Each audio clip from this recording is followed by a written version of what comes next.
Well, I really appreciate you God. doing this, and I really appreciate Thrive Cafe, I tell you. We really appreciate our customers and you. Yeah. And doing this with people like yourself, it's really lovely connecting. That's where it has been lovely, the cafe, to connect with our network of people that we didn't really necessarily know that we were there. Yeah. We just thought we were a little alone on that. But then when we opened here, everyone came out of the woodwork and we got to meet a lot of great people. With similar mindsets, which is lovely. Well, you've changed my life. Oh. So thank you very much, both of you, and the whole team. Yeah. Great team.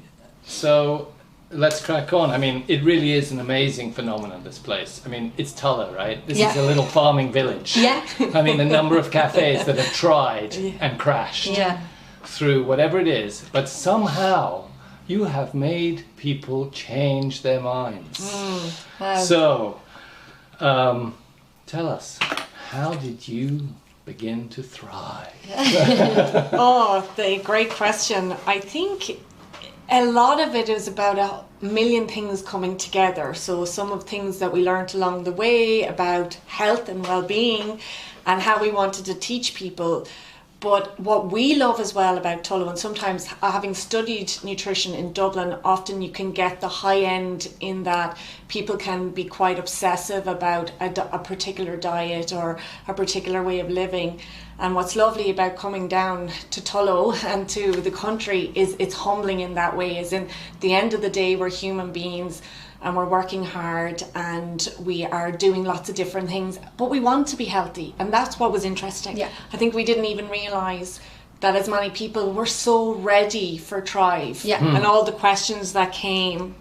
And that took everyone where they were at. Yeah, because we too started somewhere. And that's what we always remember. Everybody is human. Everybody has a story to tell. And we love being a part of your journey through whatever that journey might be. You know, whether you know about food and want to just reconnect back in and remind yourself about little triggers or different things, or you're starting at the start and you feel overwhelmed. We've been there. Yeah. You know, we are... And two things. People are busy, people are tired, and people want energy. Yeah. And the journey never ends. So you might have months where you're like, everything is great, and then you have a child who doesn't sleep for a month, speaking from experience, and then you go back a bit and then you go forward a bit, and that's you learn something along the way. And that's something our mother specifically has taught us on our journey. Look at the journey you've been on, you know. So it might be every day that you check in with yourself, but you know, looking at the greater picture of your life, seeing what you've come from and where you want to now go, you know. So did you have a background in food? Did you know you wanted to do a restaurant, or were you in an office and you suddenly said, "Oh, let's do a little cafe"? All of the above. How did it come that you had this crazy idea? It's a mixture. I know. It's so a mixture of a lot of different things. As I said, I think we both had a passion for food and cooking, but we had journeys that obviously we're sisters, we're soul sisters as well as sisters by blood, and we always had a similar belief in things, so we'd always be ringing and saying this and try this and da.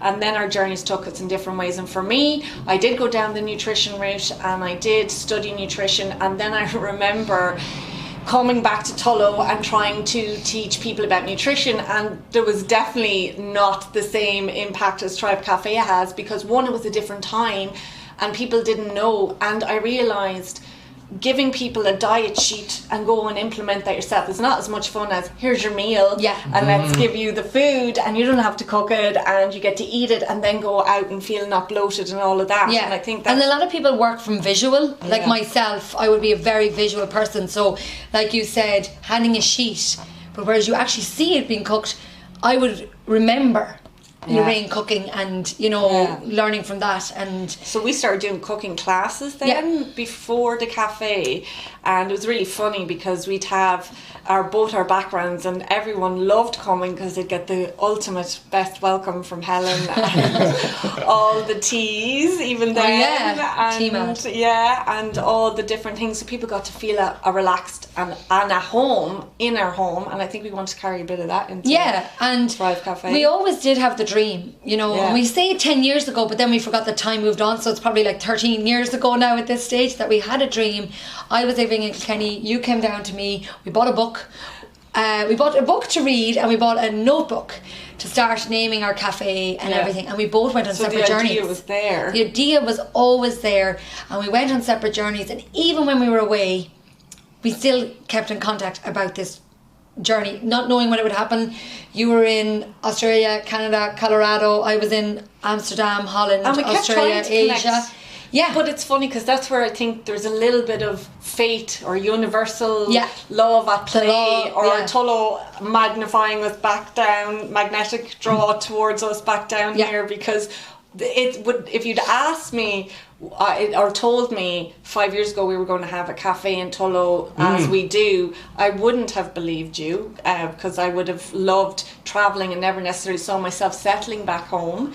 But I did, because this person, and she introduced me to my husband as well. So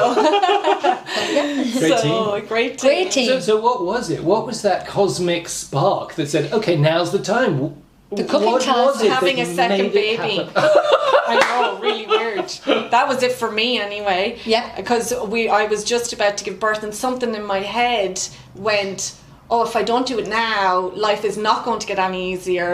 I will not do it. And I rang Helen and I said, literally, I had a 3-week-old baby in my hand, and we knew this place was available. And I'll never, because a friend had mentioned almost like a prompt from the universe. Yeah.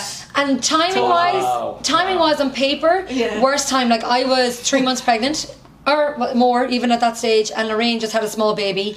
But a few months previous to that, a friend had said to us, there's a space available in Tullow, and we were like, oh yeah, we're just not ready, as Lorraine and Helen just said it to me, and I went, go away from me. Because, that was it. I was like 8 months pregnant, and I was just at the start of my journey of being pregnant. So I even remember coming in here, and like, obviously Lorraine just had her baby, and I was nearly trying to hide my pregnancy, because I was like, the landlord is going to be like, shit, these two girls are crazy. Yeah, totally crazy. Just have a small baby, 2 babies at home, and a pregnant lady. How are they going to do it?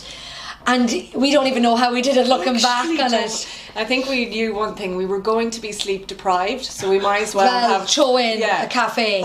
But you know what? We grew up in a farming background where we were made to do our chores in the morning before we left for school. So we had to be up. We would get a bus to school. You're very young. That doesn't happen anymore, does it? No. But did it even happen to you? Yeah, no, definitely. Yeah, definitely. Well, you can thank your parents. Yeah, absolutely. But that's it. So even, even starting here, we're used to hard work. In that sense that you had to feed the lambs, you had to bring out the silage, fill up the buckets of water, do all of that before you actually went to school.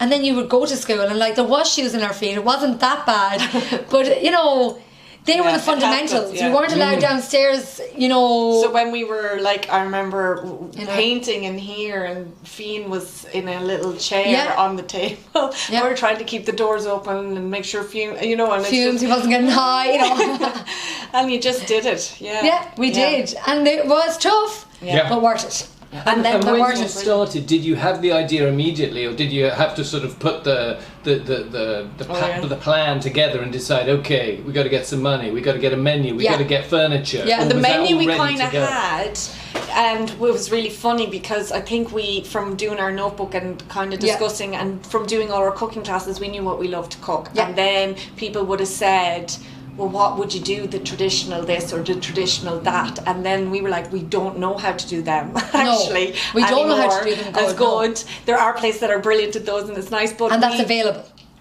But we wanted to do something different, I think, and go all out. It was either going to work or fail. That was the only way we could do it, and I'd rather fail at something I was passionate about than do someone else's business, because that would have been. And I think if we sold out on what we are passionate about, it would have been lukewarm. It wouldn't have been.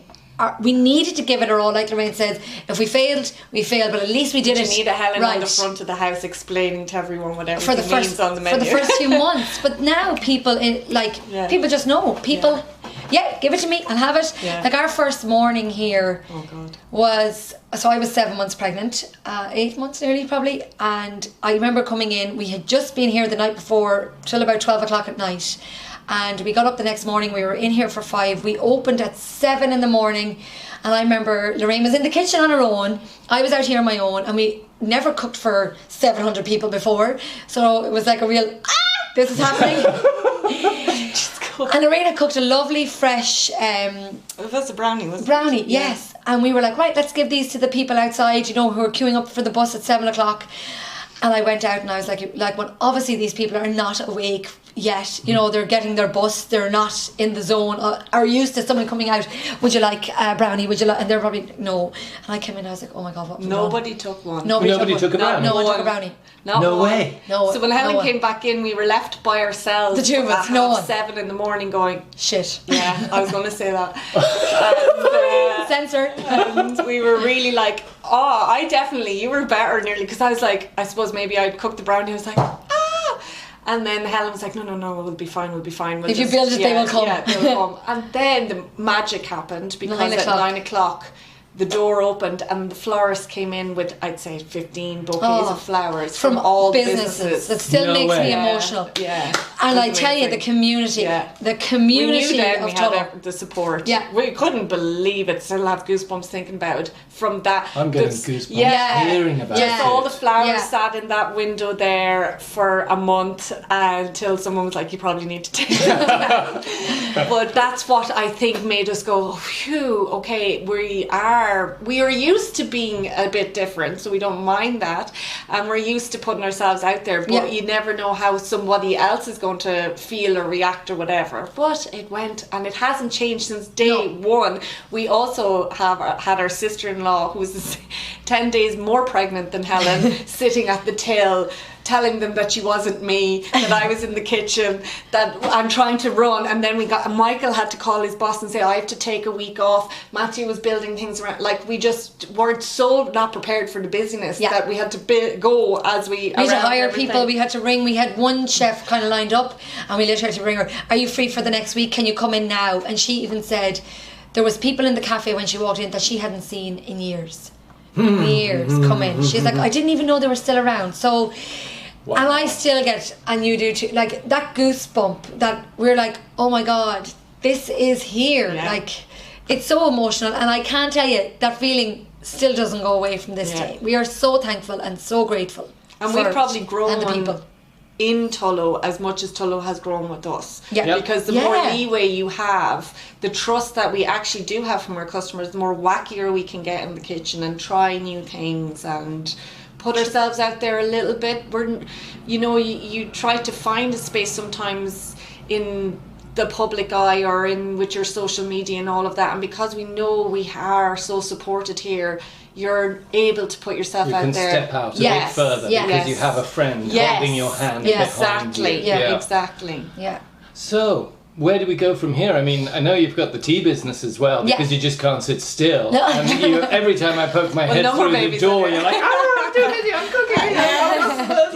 There is no time in the day. So, and then we've had this crazy thing going on in the world, and that you've re-engineered the interior. So, I mean, where do you see things going for the next 3 years, 5 years, life? Here, I think the time of COVID is, as we talk to many people, it has been welcomed in ways, to reset, re-energise and restructure life. And we realised we had nearly stopped being sisters and more like business partners, and that everything was about work. So that actually gave us a chance to just come back. Hey, how are you? Down to just that nice little level and rethink like we did before we opened. Which is lovely. I like that you used that word, think. Because I think that's what people have been doing for the last 3 months. They've stopped now because they all want to go and buy their McDonald's again. But they were thinking for a while about what they eat, who their family is, how they spend their time, what their job is really like, and their lifestyle. And that's something that's really our thing is feed your lifestyle. you need to match your lifestyle, whatever it is, with what you're eating and with what you're doing, because you can't sustain, as I think everyone became aware, and that's the one kind of flow that we hear a lot, is that people say, I couldn't go back to that pace, I couldn't keep up with myself, and we were living in this way where we were running and not nourishing and not putting it back into ourselves, so we're running out. So I think we hope that actually Thrive is going to be even more important in people's lives as they see the more importance of eating well, and we're never going to stop trying and adding and working with ingredients and finding better ways, because again we're only 2 years as a cafe, and we're learning so much about growing and composting and sustainability, and we have lots of plans. And I think it's good, you know, as people get back into life,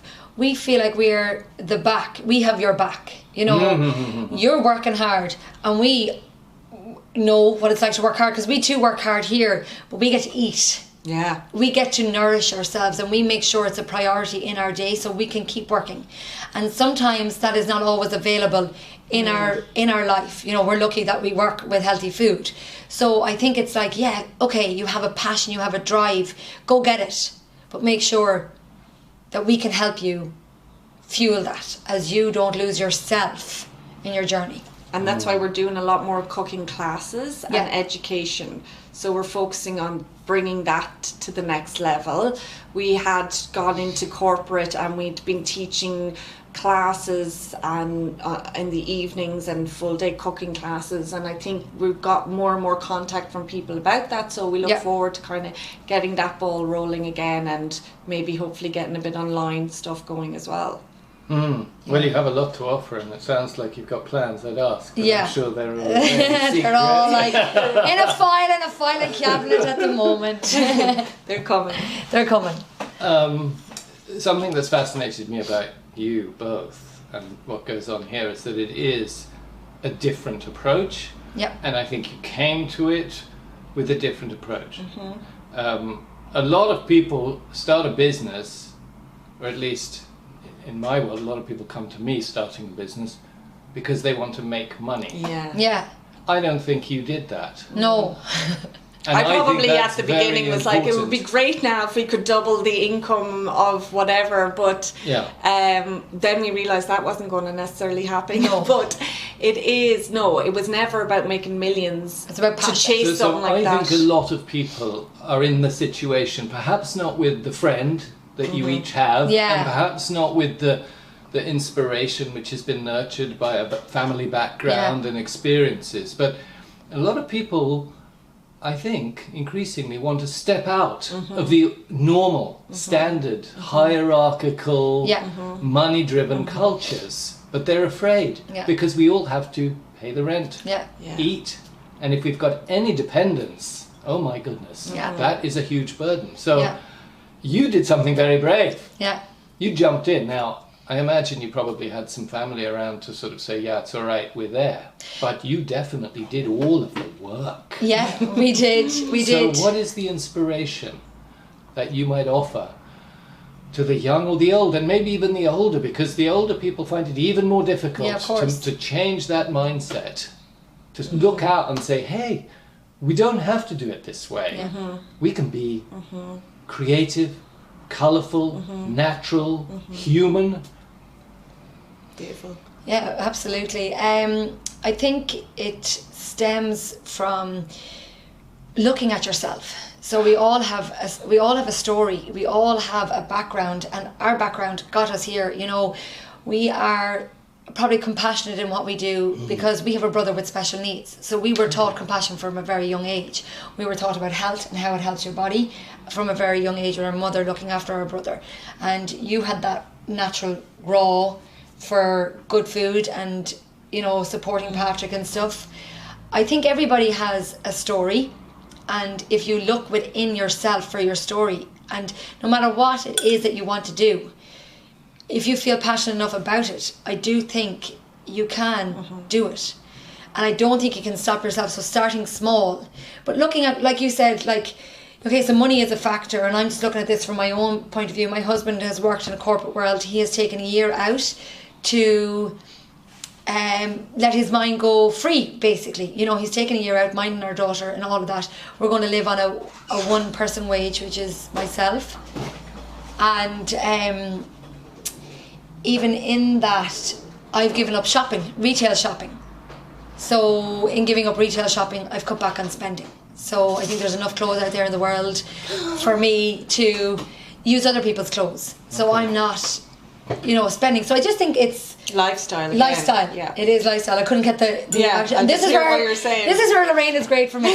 Because I will wonder and she will say what I'm saying. But I think exactly like I said, it's lifestyle, and in that I think you have to look at what is important in your lifestyle. So I think we knew before we opened Thrive that being at home and around our kids and close to our kids was important. Yep. Having time, so not commuting, was important.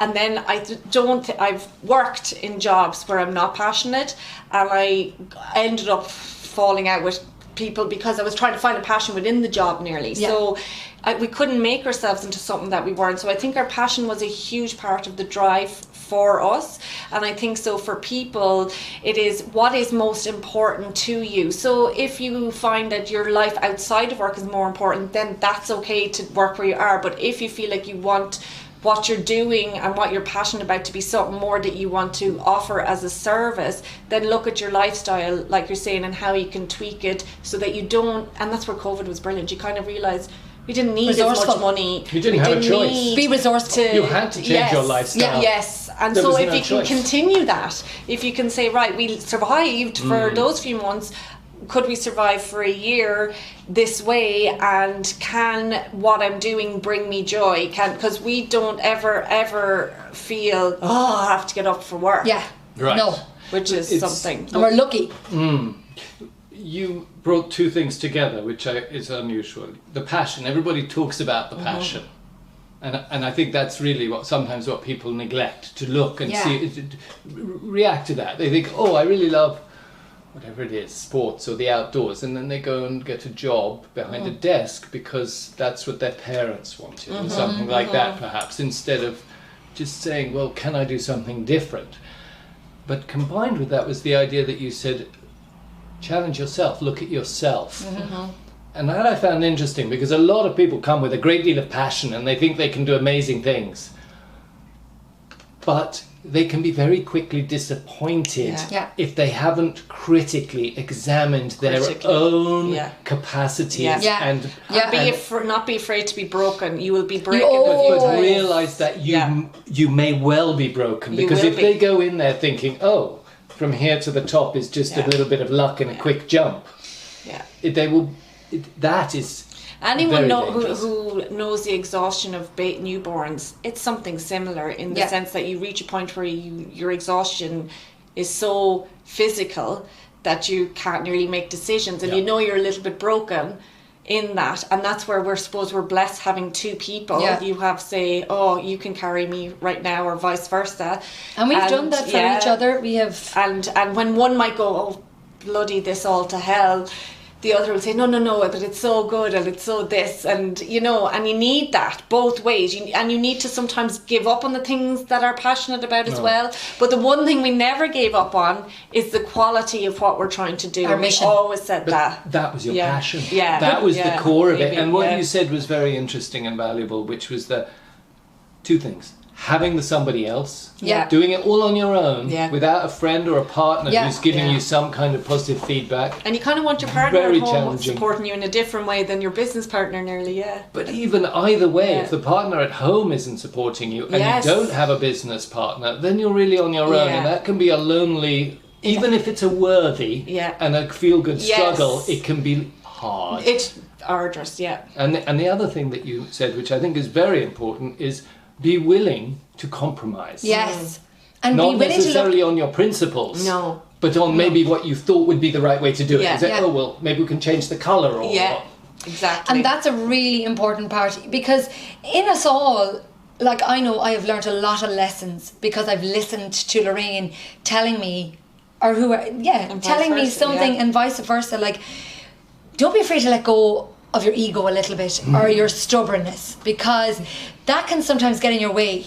I might think that this is the best solution because that's what's in my head, but Lorraine has a different side of looking at things, which has taught me so many different things. So I have been able to let go, but also been open to listening, because if you didn't, but that's where I think that's an important part. Important. You know, just let go a little, and it gets easier in that. And I think your first year is lovely because you're in a new wedded bliss kind of thing. Your second year is horrific, and then your third year has COVID involved, but in it you can see there is the different anxieties change. So you're not waking up like we did the first week where I was like, I'm going to die within 3 weeks now if I continue at this pace. I'm going to die. Travis came and it went brilliant, but we didn't.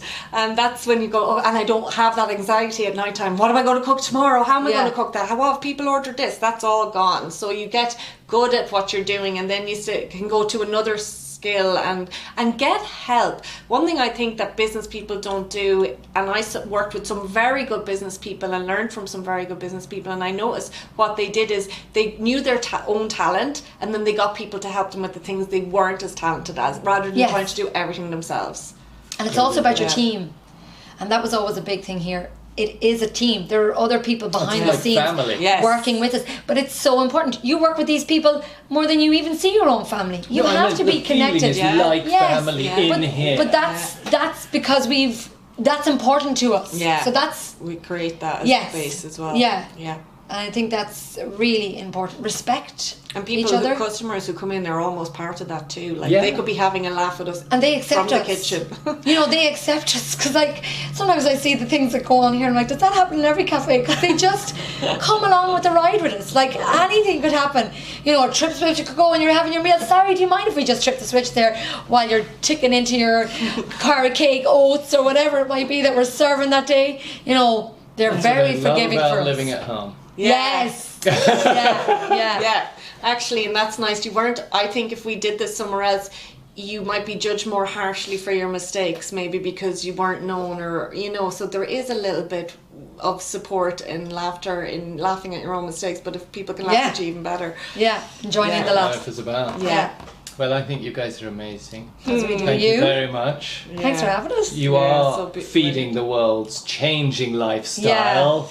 Yeah, we all need you. Yeah. And if people can't come to Thrive, log on to the website, get the recipes, order some tea, be inspired by Helen and Lorraine and the team. And now our brother as well, who's just joined with his organic strawberries. This is Niall. Brilliant, Niall. Good stuff. So we're always, there's so many ways to help your lifestyle and your energy, and we keep we'll always be looking for different things that we can add in, so you can just come here and get tea and like a chat, tea and a chat and the whole lot. Well, let's hope we all thrive. Yes. Thanks a lot. Thank you so much, Tom. Thank